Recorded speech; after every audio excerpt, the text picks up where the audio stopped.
మీరు కూడా షాపింగ్కి వెళ్ళినప్పుడు ఏదో ఒకటి తినడానికైతే తెచ్చుకుంటారా? మేము కూడా అంతే.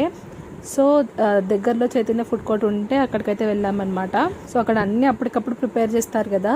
సో కింద వచ్చేసి అంతా వెజ్జే ఉంటుంది ఆల్మోస్ట్. ఇంకా అక్కడ నుంచి పునుగులు అయితే తెచ్చుకున్నాము. ఇంకా వచ్చేటప్పుడు క్వాలిటీ వాల్స్ కనిపించింది అనమాట. సో ఒక కోన్ ఐస్ క్రీమ్, ఒక చాకోబార్, ఇంకొకటి ఆరెంజ్ ఐస్ క్రీమ్ అయితే తీసుకున్నాము. అసలు ఐస్ క్రీమ్లు ముందు మనం చిన్నప్పుడు తినేటప్పుడు రేట్లు వేరేగా ఉండే, ఇప్పుడైతే చాలా రేట్లు అయితే అయిపోయాయి. సో ఇంకా ఈ ఐస్ క్రీమ్స్ అయితే తీసుకొని వచ్చేసాము. ఇంకా ఇంటికి వచ్చి ఇంకా పునుగులు ఇంకా ఈ ఐస్ క్రీమ్ అయితే తిన్నామన్నమాట.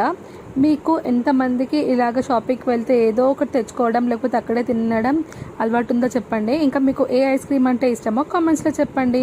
నాకైతే కోన్ ఐస్ క్రీమ్, చాకోబార్ చాలా ఇష్టం. పెప్సీలు, పుల్ ఐస్లు అవన్నీ చాలా ఇష్టం ఉంటుండే, ఇప్పుడైతే దొరకట్లేదు. నా వీడియోస్ని ఎవరైనా ఫస్ట్ టైం చూస్తుంటే సబ్స్క్రైబ్ చేసుకోండి.